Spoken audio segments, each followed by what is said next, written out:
So ma'am, indication ba yon na mataas na opisyal at hindi ordinaryong empleyado yung involved, considering na nakalabas siya na walang record kung chartered flight, kung barko ang sinakyan? Ibig sabihin ba nun, kaya malinis kung paano siya nakalabas ng bansa? Yan ang aalamin namin. Dahil in the spirit of yung sinabi nga ni Presidente, ng Justice Secretary, na may mananagot at dapat lang.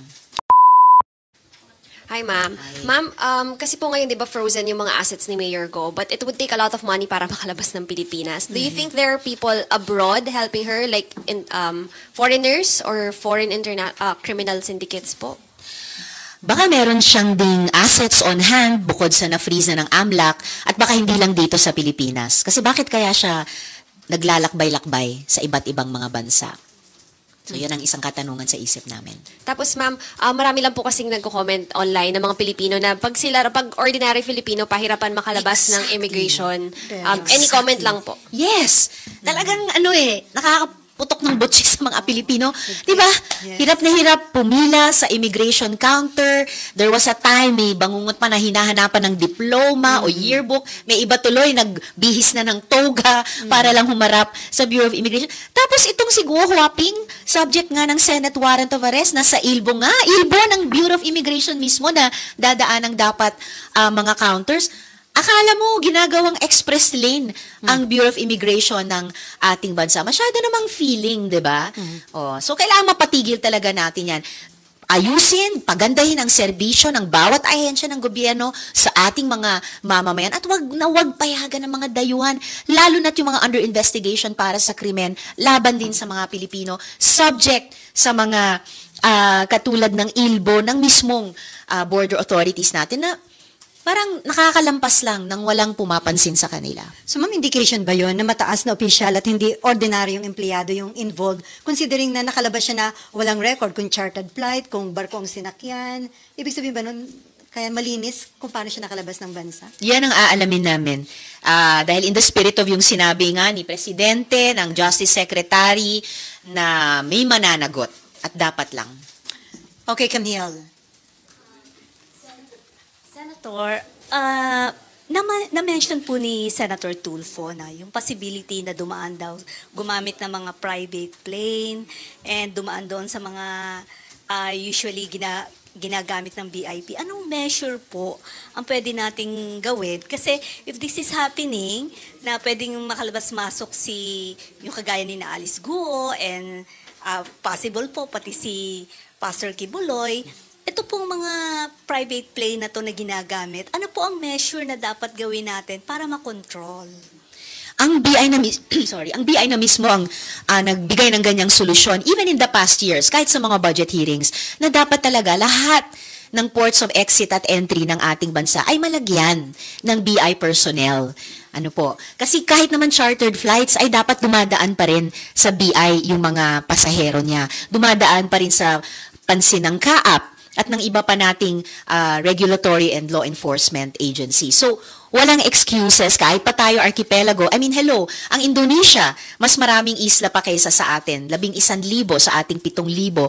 Pero sila, nakakapagpansin din at nagsisimulang nakapagbibigay din ng impormasyon sa mga counterparts o ibang concerned parties dito sa Pilipinas tungkol sa taong ito na pinaghahabol at pinaghahanap ng ating mga otoridad.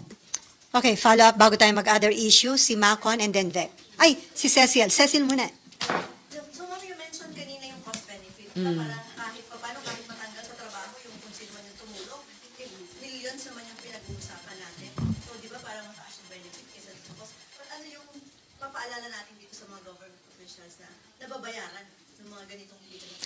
Well, kung dahil sa itong sumabog na pagtakas pala ni Guo Huaping ay may mga matanggal sa trabaho, hindi sila matatanggal lamang sa trabaho na ganun-ganun lang free pass. Masasubject sila sa administrative at posibleng criminal cases. So, yun naman ang matagal nating alam na deterrent talaga sa anumang krimen, whether private citizen ang gumawa o lalo na kaming mga nagtatrabaho sa gobyerno, yung kasiguraduhan na ia-apply ang batas, no, na maiimbestiga, pag na-convict, masesentensyahan at talagang mapaparusahan. Yan ang isa sa ilan lamang na paraan na mapatigil talaga natin ang anumang mapag-alaman at mapatunayan naming kapabayaan o worse pakikipagsabuatan. Ma'am, sabi natin, NBI yung nag-inform sa'yo about yung pag-alis niyo, yung pag-escape ni Alice Go. Nag-update na ba sila dun sa progress ng investigation nila? Well, I'm sure mula nung niraise ko yung question of privilege nung Lunes at nararamdaman naman natin sa mga anunsyo ng ating iba't ibang agencies ay lalo nilang ina-accelerate yung kanilang investigasyon at hindi dapat bitawan yung kanilang paghabol pa rin na makuha si Guo Huaping. At lalo kung may mga impormasyon na sila mula sa mga counterparts sa ibang bansa at lalo kung nagbubuo sila ng koordinasyon sa kanila. Okay, Macon, and then Vec. I'm just wondering, naiskupan niyo ba ang NBI, ang DOJ? Na, ano Kasi po? Naiskupan. Kasi Nauna kayong makakuha made ng the info. announcement. Yeah, you made the announcement about this And then they denied. escape ni Go. And yet when the NBI, when DOJ. the DOJ or Remulla was asked to comment on this, parang ang sinabi nila, they are still verifying this information. So, considering na yung NBI is an attached agency of the DOJ, parang na-bypass ba or he just remains silent about it? I don't think naskupan ko ang kahit aling ahensya ni ang DOJ. I don't know and I don't think na may any bypassing na nangyari dahil yung unang impormasyong natanggap ko na pinakorroborate namin sa iba pang mga sources, sa iba pang mga bansa, ay unverified pa at that point in time. So, alam naman natin, kahit sa mga intel agencies natin, nung tinatanong namin yung possible espionage sa POGOs, kaugnay nitong si Guo Huaping, it takes the different agencies some time na i-verify yung kanila mismong mga impormasyon na nadidiskubre.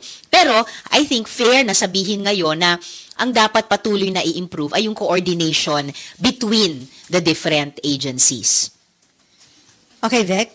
About ano pa rin? Ma'am, sabi niyo po, you got your information from NBI, isa sila sa mga source. Pero si Director Santiago po, kahapon, sabi niya, hindi pa verified kung nakaalis na nga ba talaga ng bansa si Mayor Go. Ano pong reaction niyo lang doon? Again, dahil iba naman ang BI sa NBI, so tinitake ko at face value. At may tiwala ako kay Director Santiago sa investigasyong ito dahil ilang beses na rin niyang natulungan yung pag-usad ng investigasyon namin. So, I think it's fair for him to say na bine-verify pa nila at hindi yan nagbabawas sa expectation ko at ng aking office at ng aming komite na mag-step up lalo yung bawat ahensya kasama ang BI. Dahil, shop nila to yung may nakatakas na isang tao na subject sa Senate warrant of arrest at ipinangako ng BI sa akin at sa SP Pro Temp na hindi nila papayagang makaalis. Ma'am, may tanong po si Mayan, tungkol po doon sa Interpol. Hindi, wala ko tanong. Ma'am, sorry, hindi Okay ko po. lang masyado maintindihan. Okay Ano po. pong ibig sabihin na na-report na yung passport nila, Alice Go and yung mga kapatid niya sa Philippine Center on Transnational Crime sa Interpol? Ang communication lang ng DFA ay inireport nila yung mga passport nitong 4 na taong ito, yung magkapatid na Leal Guo at si Cassie Leong sa Interpol for their appropriate action. Kasi hindi naman sasabihin ng DFA sa Interpol, dapat ito ang gagawin nyo. Pero ni-raise na nila sa atensyon ng Interpol yung mga passport nitong 4 na taong ito para pwedeng maging subject ng kung anong action tingin ng Interpol ay tamang dapat niyang gawin. Does that mean iimbestigahan na rin ng Interpol sila Alice Go, ma'am? Posible. I would suppose, posible. Pero as I mentioned earlier, mas tamang ang sumagot tungkol sa anong ibig sabihin ng blue notice and red notice ay yung Interpol mismo. O itong office nila dito sa Pilipinas, yung Philippine Center on Transnational Crime. Anong significance ng... Malaking step ba to na ginawa ng DFA na inireport nila sa Interpol yung passports ng 4? Opo, I think it is a big or a significant step dahil alam ng DFA na yung buong problema ng Togo at lahat ng kriminalidad na konektado dito ay hindi lamang national problem. Regional talaga siya. Even we could say a global problem. At ang Interpol bilang isang global law enforcement association ay makakatulong siguro, no? Tingin ko rin, makakatulong sa ating law enforcement dito sa loob ng ating jurisdiction. Ma'am, kung iimbestigahan ng Interpol sila Alice Go, on what? On human trafficking? It would be up to yun na nga po yung ibig sabihin ng for their appropriate action, kung ano po yung lumitaw na mga prohibited acts na sakop ng kanilang mandate bilang isang international policing body, then I suppose maging posible na investigahan o gawan nila ng aksyon ang mga ito. Okay. Follow up, Marlon? Sen, will you also invite si Attorney Stephen David because he's insisting na Andito pa. paniwala niya nasa Pilipinas yung kliyente niya. We will surely invite Attorney David. Tapos, ma'am, yung info nyo, tingin nyo, mas nauna kayo kaysa sa BI o hawak na ng BI yung information pero hindi sila nagsasalita until you deliver that privileged speech? I'm not sure kung sino ang nauna. And in any case, baka hindi pinaka-importante kung sinong nauna. Kasi nga, as I mentioned earlier, yung bawat ahensya may kani-kanilang at maaring magkakaibang procedure at saka pace ng paggawa ng kanilang trabaho. Para sa akin, ang importante at pinaka-helpful ay nung ni-raise ko yon bilang question of privilege, ay nag-respond. Patuloy na umaksyon yung mga ahensya.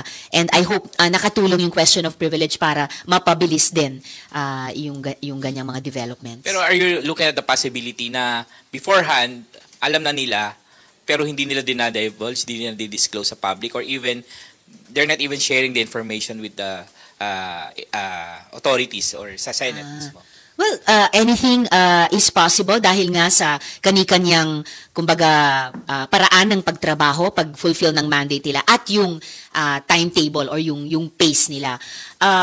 And siguro ang masasabi ko na lang dun sa tanong na iyon ay yung nabanggit ko kanina na basta't ang importante talaga ay yung coordination, yung magandang coordination and effective coordination sa pagitan ng iba't ibang executive agencies. Umani naman ito ng iba't ibang reaksyon mula sa ating mga netizens. Ayon kay Eric Dolores, gumawa ng batas na lahat ng magtraidor sa bansa na politiko at opisyal ng gobyerno at nagtatrabaho sa gobyerno ay kulong habang buhay.